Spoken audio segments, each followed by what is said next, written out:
So this is NEET quickcast direct NCERT से। मैंने ये खुद के नोट्स प्लस एनसीईआरटी कंबाइन करके बनाया है। यहाँ मोस्ट इंपॉर्टेंट टॉपिक्स कवर होंगी। अगर किसी भी पॉइंट पे इन डेप्थ समझना हो देन एनसीईआरटी में वो टॉपिक खोल कर एक बार जरूर से पढ़ लेना। So let's begin. एक बड़ा दिलचस्प सवाल है। एक मेडिटेरेनियन ऑर्किड प्लांट को सर्वाइवल के लिए पॉलिनेशन की जरूरत होती है, लेकिन फ्लावर नेक्टर प्रोड्यूस करने के बजाय एक बिल्कुल अलग ट्रिक यूज करता है। वो अपनी एक पेटल को बिल्कुल एक फीमेल बी जैसा डिजाइन कर लेता है। हाँ, मतलब कलर, शेप और यहाँ तक कि स्मेल भी बिल्कुल सेम कर लेता है। राइट। एक मेल भी इस फिजिकल अपीयरेंस से अट्रैक्ट होता है और फ्लावर के पास आता है। फिर प्लांट बिना नेक्टर दिए अपना पॉलिनेशन का काम निकलवा लेता है। मतलब बिना ब्रेन और बिना आंखों वाला एक प्लांट इतना कॉम्प्लेक्स डिसेप्शन, इतना बड़ा धोखा आखिर एग्जीक्यूट कैसे कर सकता है? अरे इवोल्यूशन और सर्वाइवल का यही तो सबसे बड़ा मैजिक है। और नेचर में ऐसी ट्रिकरी कोई एक्सेप्शन नहीं है, बल्कि सर्वाइवल का एक बेसिक रूल है। I mean, जो इवोल्यूशन के हिसाब से अडेप्ट करेगा वही जिंदा रहेगा। एग्जैक्टली। और सभी नीट 2026 एस्पिरेंट्स का स्वागत है आज के इस डीप डाइव में। आज हम एनसीईआरटी बायोलॉजी के बहुत ही क्रूशियल चैप्टर यानी ऑर्गेनिजम्स एंड पॉपुलेशंस की एक बहुत ही गहरी छानबीन करने वाले हैं। बिल्कुल। और हमारा टारगेट आज सिर्फ फैक्ट्स याद करना नहीं है। इकोलॉजी सिर्फ डेफिनेशंस और एग्जाम्पल्स को रटने का सब्जेक्ट नहीं है। ये हमारे चारों तरफ चल रही रियल लाइफ प्रोसेसेस का एक कनेक्टेड वेब है। हाँ, तो आज हम एग्जैक्ट एनसीईआरटी सीक्वेंस को फॉलो करते हुए उन बेसिक लॉस को डीकोड करेंगे जो इस लाइफ और डेथ के लॉजिक को कंट्रोल करते हैं। हम थियरीज के पीछे का व्हाई और हाउ समझेंगे, तो इकोसिस्टम के इस कॉम्प्लेक्स सिस्टम का विश्लेषण शुरू करते हैं।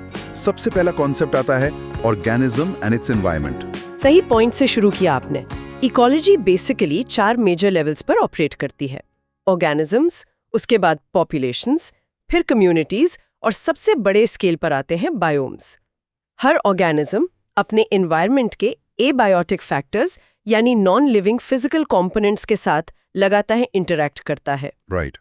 और यहाँ पर 4 मेजर एबायोटिक फैक्टर्स इकोलॉजी को ड्राइव करते हैं: टेम्परेचर, वाटर, लाइट और सॉइल। इन सब में सबसे बड़ा किंग फैक्टर है टेम्परेचर। पर मुझे इसमें एक बेसिक कंफ्यूजन हमेशा रहता है। कैसा कंफ्यूजन? वाटर लाइफ के लिए इतना जरूरी है और सनलाइट एनर्जी का सोर्स है, तो फिर टेम्परेचर सबसे इंपॉर्टेंट इकोलॉजिकल फैक्टर क्यों बन गया? क्योंकि टेम्परेचर डायरेक्टली आपके एंजाइम्स की काइनेटिक्स को कंट्रोल करता है। बॉडी के अंदर जितने भी मेटाबॉलिक प्रोसेसेस और फिजियोलॉजिकल फंक्शंस चल रहे हैं, उन्हें एंजाइम्स ही ड्राइव करते हैं। और हमें पता है कि एंजाइम्स टेम्परेचर सेंसिटिव होते हैं। ओह अच्छा, मतलब अगर एनवायरनमेंट का टेम्परेचर एक लिमिट से ज्यादा हुआ तो बॉडी के एंजाइम्स डीनेचर हो जाएंगे, यानी टूट जाएंगे। हाँ बिल्कुल। और अगर टेम्परेचर बहुत कम हुआ तो एंजाइम्स इनएक्टिव हो जाएंगे। इसी फिजियोलॉजिकल कंस्ट्रेंट की वजह से पोलर बेयर्स सहारा डेजर्ट में जिंदा नहीं रह सकते और मैंगो ट्रीज कनाडा या जर्मनी जैसी कोल्ड कंट्रीज में ग्रो नहीं हो सकते। सही बात है। स्नो लेपर्ड्स केरला के फॉरेस्ट में कभी नहीं मिलेंगे। मतलब टेम्परेचर बेसिकली बायोलॉजिकल इंजन को लॉक या अनलॉक करता है। लेकिन कुछ ऑर्गेनिजम्स टेम्परेचर वेरिएशंस को हैंडल करने में काफी अच्छे होते ना। एनसीईआरटी में 2 टर्म्स आती हैं, यूरीथर्मल और स्टेनोथर्मल। हाँ, इनको हम एक ब्रॉड रेंज और नैरो रेंज टॉलरेंस के रूप में विजुअलाइज कर सकते हैं। यूरीथर्मल वो ऑर्गेनिजम्स हैं जो wide range of temperatures tolerate कर सकते हैं, जैसे मैमल्स और बर्ड्स, क्योंकि इनके पास बेटर इंटरनल मैकेनिज्म्स होते हैं। और बाकी मेजॉरिटी ऑर्गेनिजम्स का क्या होता है? मेजॉरिटी ऑर्गेनिजम्स जैसे रेप्टाइल्स या एम्फिबियंस एक बहुत नैरो रेंज ऑफ टेम्परेचर्स ही बर्दाश्त कर पाते हैं। उन्हें हम स्टीनोथर्मल कहते हैं। वैसे यही सेम लॉजिक वाटर पर भी अप्लाई होता है। हाँ, वाटर की अवेलेबिलिटी तो इंपॉर्टेंट है ही, लेकिन एक्वाटिक ऑर्गेनिजम्स के लिए वाटर क्वालिटी या उसकी सैलिनिटी यानी नमक का कॉन्सेंट्रेशन सबसे बड़ा इशू होता है। रिवर्स और लेक्स में सैलिनिटी 5 पार्ट्स पर 1000 से कम होती है, जबकि सी वाटर में 30 to 35 पार्ट्स पर 1000 तक चली जाती है। यहाँ भी ऑर्गेनिज्म के लिमिट्स हैं। जो wide range of salinity tolerate कर लें वो यूरी हैलाइन कहलाते हैं, और जो नैरो रेंज टॉलरेट करे वो स्टीनो हैलाइन होते हैं। वेट, अगर किसी फ्रेश वाटर फिश को उठाकर हम सी वाटर में डाल दें तो क्या होगा? तो ऑस्मोटिक प्रॉब्लम्स की वजह से वो मर जाएगी, उसके सेल्स कंप्लीटली डिहाइड्रेशन का शिकार हो जाएंगे। फिर इसके बाद तीसरा फैक्टर आता है लाइट। राइट। प्लांट्स के लिए तो ये डायरेक्ट फोटोसिंथेसिस का सोर्स है, इसीलिए फॉरेस्ट में हर्ब्स और श्रब्स कैनोपी के नीचे कम लाइट में भी फोटोसिंथेसिस करने के लिए स्पेशली अडेप्ट हो जाते हैं। लेकिन ओशन के डीप हाइड्रोथर्मल वेंट्स, जहां लाइट पहुंचती ही नहीं, वहां का सिस्टम एकदम अलग चल रहा है। वहां सन एनर्जी का सोर्स नहीं है, वहां कीमोसिंथेसिस काम आती है, जहां केमिकल से एनर्जी निकाली जाती है। अरे वाह। और चौथा फैक्टर है सॉइल। सॉइल की नेचर और प्रॉपर्टीज डिक्टेट करती हैं कि किस जगह पर कौन से प्लांट्स ग्रो करेंगे, और जैसे प्लांट्स होंगे वैसे ही एनिमल्स वहां अट्रैक्ट होंगे। एग्जैक्टली। एक्वाटिक एनवायरमेंट्स में भी यही सॉइल का फंक्शन बेंथिक एनिमल्स, यानी जो सरफेस के बॉटम में रहते हैं, उनकी वैरायटी डिटरमिन करता है। अब यहाँ एक नया सवाल खड़ा होता है। क्या सवाल? अगर एक्सटर्नल एनवायरनमेंट के फैक्टर्स कंटिन्यूसली चेंज हो रहे हैं, कभी ठंड कभी गर्मी, तो ऑर्गेनिजम्स उस बदलाव का सामना कैसे करते हैं? उनका रिस्पॉन्स क्या होता है इस सब पर? हाँ, तो एनसीईआरटी 4 स्पेसिफिक रिस्पॉन्सेज को हाईलाइट करती है: रेगुलेट, कन्फर्म, माइग्रेट और सस्पेंड। मुझे रेगुलेट और कन्फर्म में डिफरेंस पूछना था। रेगुलेट करने का सीधा मतलब है होम्योस्टेसिस मेंटेन करना, है ना? हाँ बिल्कुल। कांस्टेंट बॉडी टेम्परेचर और कांस्टेंट ऑस्मोटिक कॉन्सेंट्रेशन मेंटेन करना। हम ह्यूमंस और बाकी मैमल्स इसमें एक्सपर्ट्स हैं। गर्मी लगती है तो बॉडी स्वेटिंग स्टार्ट कर देती है, जिससे इवेपोरेशन से कूलिंग इफेक्ट मिलता है। और सर्दी लगती है तो शिवरिंग यानी कांपना शुरू हो जाता है, जो एक तरह से एक्सरसाइज जैसा है और इंटरनल हीट जनरेट करता है। रिजल्ट ये होता है कि बॉडी हमेशा 37 डिग्री सेल्सियस पर रहती है। परफेक्ट। लेकिन यहाँ नेचर का एक बहुत बड़ा पैराडॉक्स है। अगर रेगुलेशन इतना अच्छा फीचर है जिससे ऑर्गेनिज्म हर मौसम में एक्टिव रह सकता है, तो बाकी एनिमल्स रेगुलेट क्यों नहीं करते? छोटे इंसेक्ट्स, रेप्टाइल्स या एम्फीबियंस एनवायरनमेंट के आगे हार क्यों मान लेते हैं? वो कंफर्म क्यों करते हैं जहां उनका इंटरनल टेम्परेचर बाहर की गर्मी या सर्दी के हिसाब से बदल जाता है? इसका कनेक्शन थर्मोडायनेमिक्स और बॉडी साइज से है। हीट लॉस या heat gain direct surface area का फंक्शन होता है। छोटे एनिमल्स जैसे श्रूज या हमिंग बर्ड्स का सरफेस एरिया उनके टोटल वॉल्यूम के कंपैरिजन में बहुत बड़ा होता है। ओह, समझ गया। अगर वो ठंडी जगह जाएंगे तो बॉडी हीट इतनी बड़ी स्किन सरफेस के थ्रू बहुत जल्दी बाहर एनवायरनमेंट में डिसिपेट हो जाएगी। एकदम सही पकड़ा। उन छोटे एनिमल्स को अपना बॉडी टेम्परेचर वार्म रखने के लिए लगातार हीट जनरेट करनी पड़ेगी।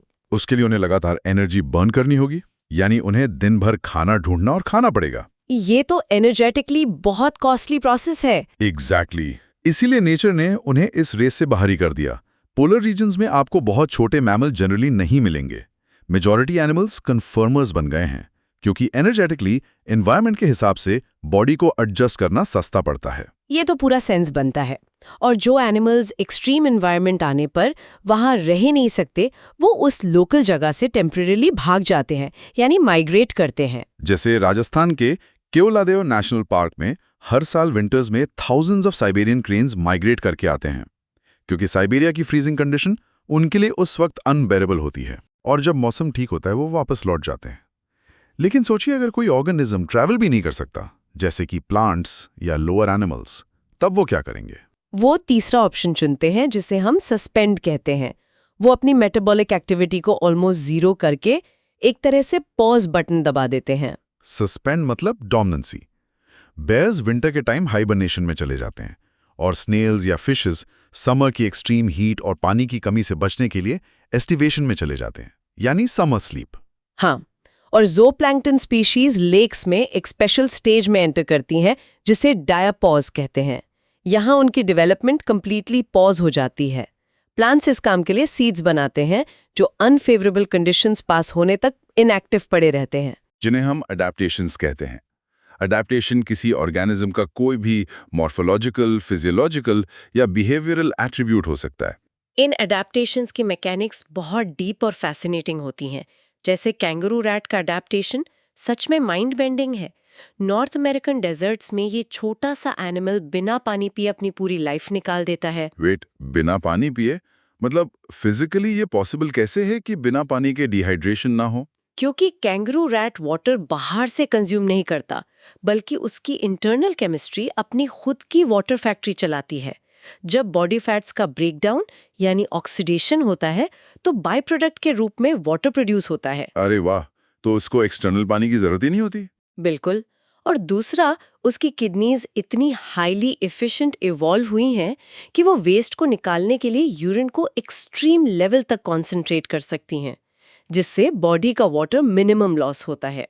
ये एक कमाल का फिजियोलॉजिकल अडेप्टेशन है। डेजर्ट प्लांट्स भी पानी बचाने के लिए पीछे नहीं है। उनकी लीव्स पर थिक क्यूटिकल लेयर होती है।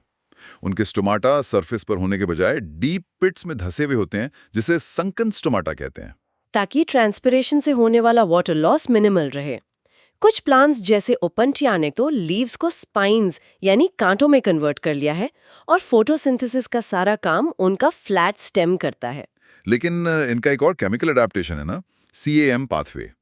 दिन की हीट में अगर इन प्लांट्स ने स्टोमाटा खोला तो सारा पानी उड़ जाएगा, तो ये रात को जब ठंडक होती है तब स्टोमाटा खोलते हैं और CO2 कैप्चर करके स्टोर कर लेते हैं। हाँ, और दिन में स्टोमाटा टाइटली क्लोज रहता है और स्टोर्ड CO2 से फोटोसिंथेसिस चलती रहती है। अल्टीमेट सर्वाइवल ट्रिक है ये। अब क्लाइमेट और बॉडी फॉर्म के आपस के रिलेशन पर एक बहुत क्लासिक बायोलॉजिकल रूल है, एलन्स रूल। अच्छा, ये रूल क्या कहता है? इस रूल के मुताबिक जो मैमल्स ठंडे और कोल्डर क्लाइमेट्स में रहते हैं, उनके ईयर्स और लिम्स साइज में जनरली छोटे होते हैं। ओ, ये वही सरफेस एरिया वाला लॉजिक वापस आ गया। बड़े ईयर्स और लॉन्ग लिम्स का मतलब है लार्ज सरफेस एरिया, और हमने देखा था कि सरफेस एरिया ज्यादा होने से हीट लॉस तेजी से होता है। एग्जैक्टली। छोटे अपेंडेजेस हीट लॉस को मिनिमाइज करते हैं और बॉडी हीट को इंटरनल ऑर्गन्स के आसपास कंजर्व करके रखते हैं। इवोल्यूशन डायरेक्ट प्योर ज्योमेट्री और फिजिक्स को अप्लाई कर रहा है यहाँ, और फिजियोलॉजिकल अडेप्टेशन ह्यूमंस भी बहुत अच्छे से दिखाते हैं। एल्टीट्यूड सिकनेस इसका प्राइम एग्जाम्पल है।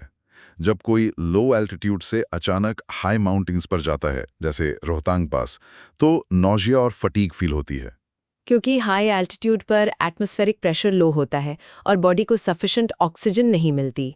पर कुछ दिन वहां रुकने के बाद सब नॉर्मल लगने लगता है ना? हाँ, हमारी बॉडी फिजिकली उस प्रेशर को तो चेंज नहीं कर सकती, तो इंटरनल मशीन काम कैसे कॉम्पनसेट करती है?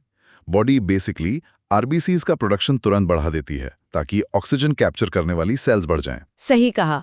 और सांस लेने की स्पीड इंक्रीज हो जाती है। साथ ही हीमोग्लोबिन की बाइंडिंग अफिनिटी डिक्रीज हो जाती है ताकि टिश्यूज को इजीली और जल्दी ऑक्सीजन रिलीज की जा सके। ये एक brilliant short term physiological adjustment है। इन फिजियोलॉजिकल चेंजेस के अलावा कुछ एनिमल्स बिहेवियरल अडेप्टेशंस भी दिखाते हैं। डेजर्ट लिजर्ड को ही देख लीजिए, उनमें कोई स्पेशल इंटरनल फिजियोलॉजी नहीं होती। हाँ, जब सुबह बॉडी का टेम्परेचर ड्रॉप होता है तो वो सन के आगे लेटकर हीट अब्जॉर्ब करती है, जिसे बास्किंग कहते हैं। जब टेम्परेचर ज़रूरत से ज़्यादा बढ़ जाता है तो वो शैडो में या मिट्टी के अंदर बरों में घुस जाती है। एक सिंपल बिहेवियर से वो एक्सट्रीम टेम्परेचर को बीट कर देती है। अब यहाँ से हमारी कहानी एक ऑर्गेनिज्म की इंडिविजुअल लाइफ से बड़ी स्केल पर शिफ्ट होती है। जब किसी इकोसिस्टम की बायोलॉजी पढ़ते हैं तो हमारा फोकस इंडिविजुअल पर नहीं बल्कि पॉपुलेशन पर होता है। सही पॉइंट है। पॉपुलेशन एट्रीब्यूट्स जैसे डेंसिटी, नेटालिटी, मोर्टेलिटी और एज पिरामिड्स इकोसिस्टम की हेल्थ बताते हैं। अक्सर लोग बर्थ रेट और डेथ रेट टर्म्स का मतलब सिंपल टोटल बर्थ्स और टोटल डेथ्स मान लेते हैं, जो कि टेक्निकली गलत है। एकदम गलत है। एक इंडिविजुअल ऑर्गेनिज्म का जन्म या डेथ होती है, लेकिन पॉपुलेशन लेवल पर हमें रेट से डील करना पड़ता है, और साइंस में यह हमेशा पर कैपिटा यानी प्रति व्यक्ति कैलकुलेट होते हैं। इस कॉन्सेप्ट को न्यूमेरिकली क्लियर रखना नीट एस्पिरेंट्स के लिए सबसे जरूरी है। चलिए इसे एक एग्जाम्पल से समझते हैं। मान लीजिए एक पॉन्ड में पिछले साल 20 लोटस प्लांट्स थे। रिप्रोडक्शन के थ्रू 8 नए लोटस प्लांट्स पैदा हुए तो टोटल 28 हो गए। यहाँ कोई इन 8 नए प्लांट्स को बर्थ रेट बोले तो वो रॉन्ग है। बर्थ रेट हमेशा प्रोपोर्शन होता है। नए आए 8 प्लांट्स को इनिशियल बेस पॉपुलेशन यानी 20 से डिवाइड करना होगा। 8 डिवाइडेड बाई 20 निकल कर आएगा 0.4 ऑफस्प्रिंग पर लोटस पर ईयर। यही सही मेथड है पर कैपिटा कैलकुलेट करने का। सेम प्रिंसिपल डेथ रेट पर अप्लाई होता है। अगर लैबोरेटरी की पॉपुलेशन में 40 फ्रूट फ्लाइज हैं और एक हफ्ते में 4 मर गईं, तो एब्सोल्यूट नंबर डेथ रेट नहीं है। 4 डेड फ्लाइज को शुरू की 40 फ्लाई से डिवाइड करेंगे तो आएगा 0.1 इंडिविजुअल्स पर फ्रूट फ्लाई पर वीक। इसके अलावा एक पॉपुलेशन में सेक्स रेशियो भी एट्रीब्यूट होता है। इंडिविजुअल ऑर्गेनिज्म मेल या फीमेल होगा, पर पॉपुलेशन का 60% या 40% डिस्ट्रीब्यूशन रेशो होता है। इन सब में सबसे visually interesting concept as pyramids का लगता है मुझे। एक पॉपुलेशन में प्री रिप्रोडक्टिव यानी बच्चे, रिप्रोडक्टिव यानी यंग अडल्ट्स और पोस्ट रिप्रोडक्टिव यानी ओल्ड एज लोग होते हैं। जब इनका एज डिस्ट्रीब्यूशन एक ग्राफ पर प्लॉट करते हैं तो एक पिरामिड शेप आती है। इन शेप्स को देखकर हम पॉपुलेशन की फ्यूचर ट्रैजेक्टरी आसानी से प्रेडिक्ट कर सकते हैं। सोचो कि अगर एक पिरामिड का बेस बहुत ब्रॉड है, इसका मतलब उस पॉपुलेशन में प्री रिप्रोडक्टिव इंडिविजुअल्स की संख्या अडल्ट से बहुत ज्यादा है। ये पिरामिड अपराइट शेप का बनता है। और इसका लॉजिक क्या है? आज के बच्चे कल के अडल्ट्स होंगे। जब इतनी बड़ी एज ग्रुप कल रिप्रोडक्टिव स्टेज में आएगी तो आगे भी रैपिड रेट पर रिप्रोडक्शन होगा। ये एक ग्रोइंग पॉपुलेशन की क्लियर निशानी है। और अगर प्री रिप्रोडक्टिव और रिप्रोडक्टिव ग्रुप्स ऑलमोस्ट बराबर हों तो वो आगे चलकर आपस में एक बैलेंस मेंटेन करेंगे।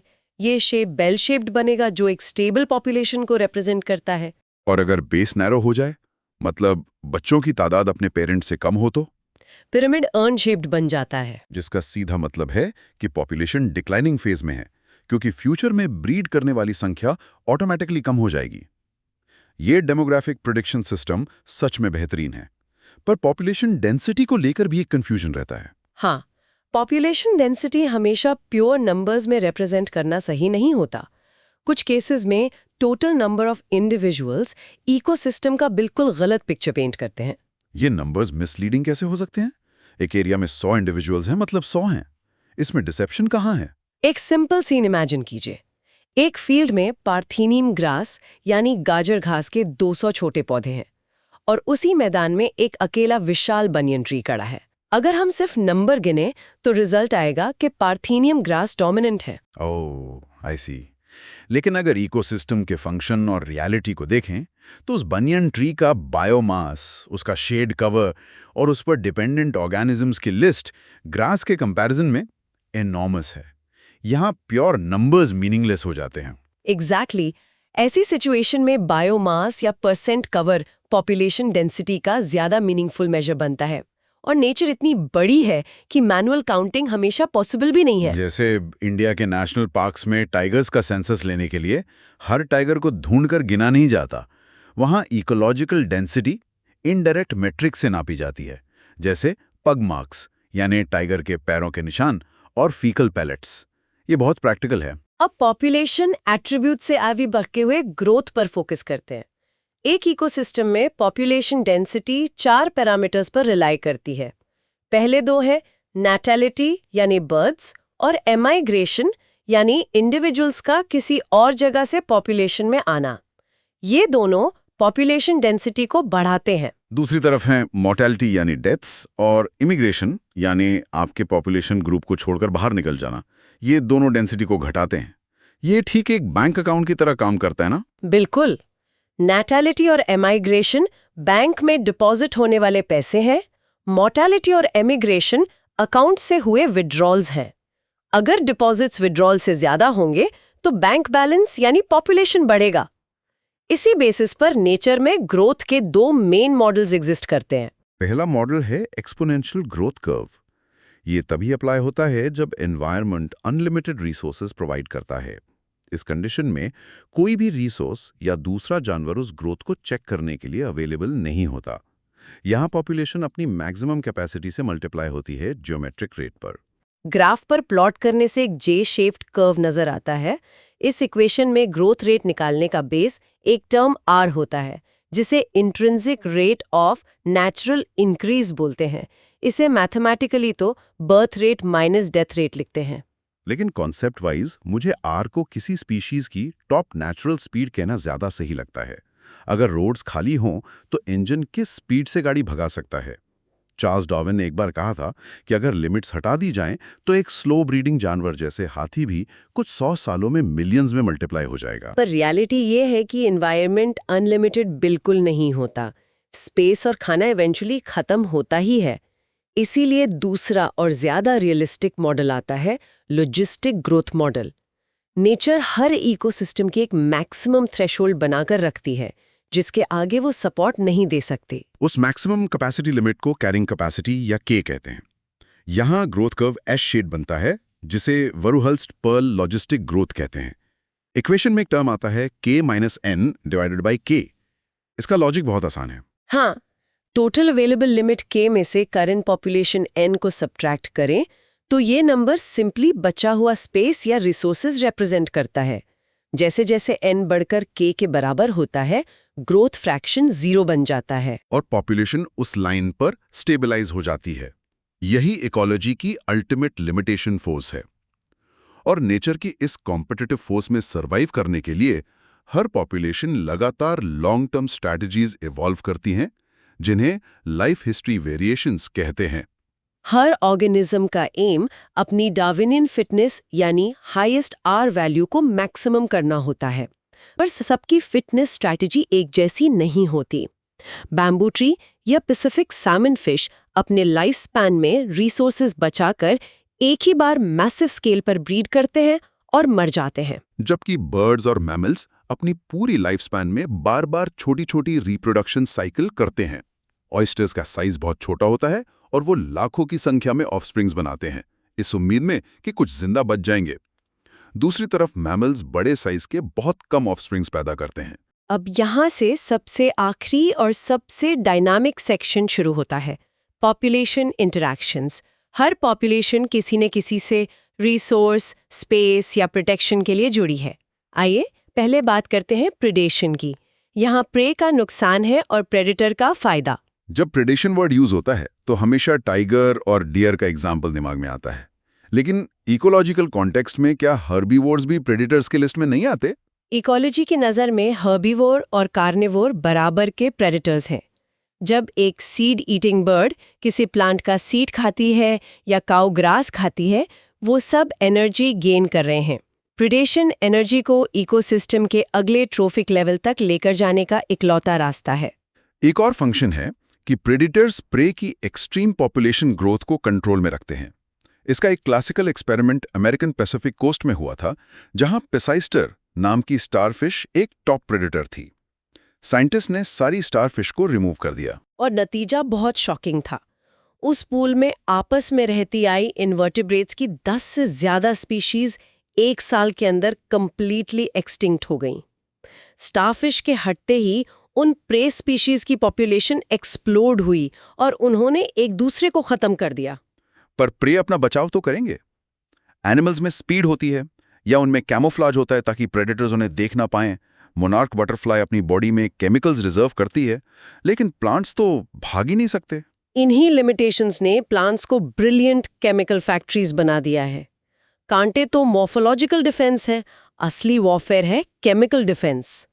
एक कॉमन वीड प्लांट है कैलोट्रोपिस, जो एक हाईली पॉइजनस केमिकल सिंथेसाइज करता है, जिसे कार्डियक ग्लाइकोसाइड कहते हैं। अगर किसी ग्रेजिंग हर्बीवोर ने इसको खाया तो उसकी सांस रुक सकती है और हार्ट रेट डैमेज हो सकती है।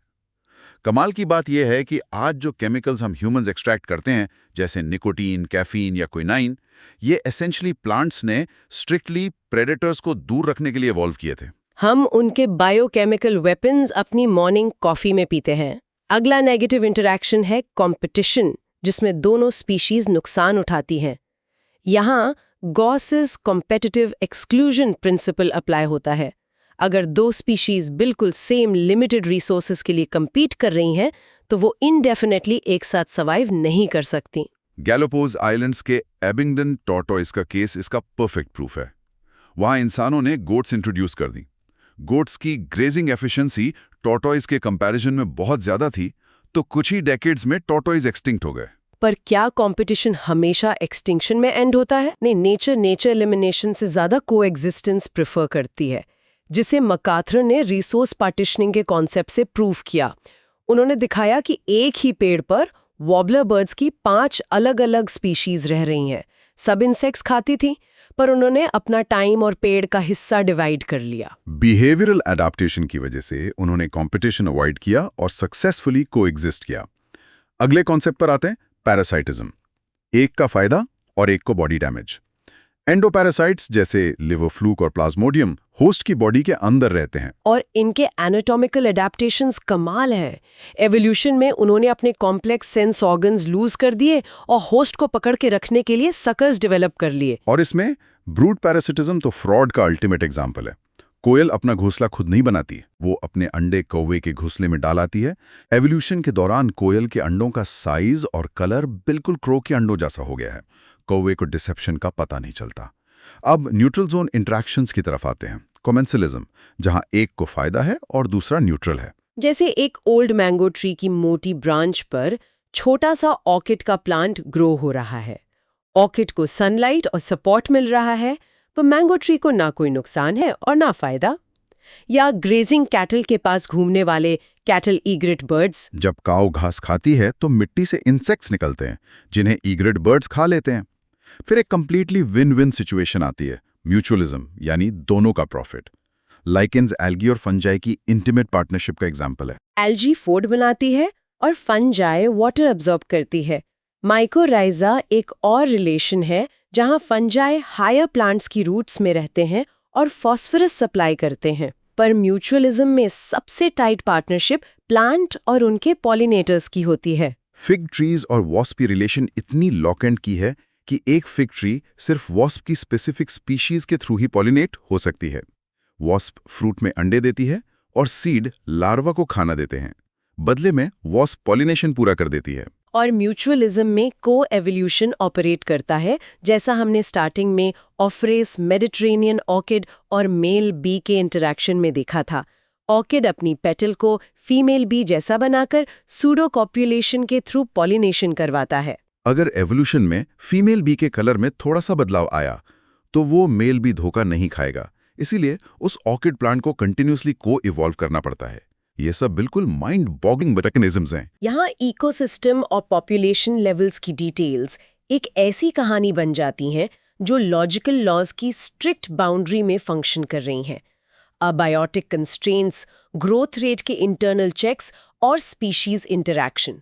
अगर सारे नीट 2026 एस्पिरेंट्स इन अंडरलाइंग रीजंस को कनेक्ट कर पाएं, जिसमें हर क्या के पीछे का क्यों छुपा है, तो मल्टीपल चॉइस क्वेश्चंस उनके दिमाग में ऑटोमेटिकली सॉल्व होने लगेंगे। कॉन्सेप्ट्स क्लियर होंगे तो एप्लीकेशन आसान लगेगा। बिल्कुल, कंसिस्टेंट और लॉजिकल लर्निंग आप सबको ड्रीम मेडिकल कॉलेज जरूर पहुंचा देगी। रिवीजन करते वक्त इन एग्जाम्पल्स को विजुअलाइज जरूर कीजिए। इस डीप डाइव के आखिर में हम सभी एस्पिरेंट्स के लिए एक इकोलॉजिकल पजल छोड़कर जा रहे हैं।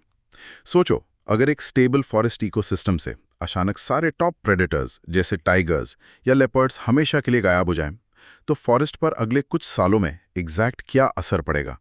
क्या प्रे की संख्या में अनरिस्ट्रिक्टेड बढ़ोतरी इकोसिस्टम को परमानेंटली डिस्ट्रॉय कर देगी? इस सवाल को थ्योरेटिकल से प्रैक्टिकल पर्सपेक्टिव में लिंक करके एनालाइज करना बहुत फायदेमंद होगा आपके लिए। कमेंट सेक्शन में इस क्रिटिकल क्वेश्चन का इन डेप्थ आंसर जरूर शेयर करें। देखते हैं किस एस्पिरेंट के पास एनवायरमेंट डायनामिक्स का सबसे शार्प ऑब्जर्वेशन है। ऐसे ही कॉन्सेप्ट्स को ब्रेक डाउन करते रहिए और नीट के सफर में आगे बढ़ते रहिए। Keep growing and stay curious.